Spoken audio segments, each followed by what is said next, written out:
5 பேர் கொண்ட ஒரு ஃபாரஸ்ட் ட்ரெக்கிங் குரூப் காட்டுக்குள்ள போறாங்க. ஒரு சின்ன பிரச்சனைனால அவங்க போற பாதை மிஸ் ஆகிடுது. அவங்க ஜிபிஎஸும் டெட் ஆகுது, சிக்னலும் இல்ல.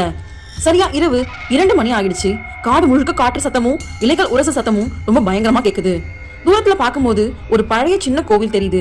அதை பார்த்து அவங்க உள்ள போறாங்க. உள்ள ஒரு சிலை இருக்கு. அது ஒரு கடவுளுடைய சிலை. மண்ணும் சாம்பலும் படர்ந்திருந்தது. ஆனா அந்த இடம் மட்டும் ரொம்ப குளிர்ச்சியா இருந்தது. சரி, இன்று இரவு இங்கேயே தங்கிக்கலாம்னு முடிவு பண்ணி அங்க தூங்கிட்டாங்க. அந்த குழுவுல இருக்கிற ஒரு பையன் மட்டும் திடீர்னு எந்திரிக்கிறான். வெளியே யாரோ நிக்கிற மாதிரியும், உயரமா உடம்பு முழுக்க வெள்ளை சாம்பல் பூசின மாதிரியும், அசைவு இல்லாம அவனையே பார்த்துக்கிட்டு இருக்கிற மாதிரி இருக்கு. அவன் நினைச்சா அது பேயாதான் இருக்கணும். அந்த உருவம் மெதுவா திரும்புது.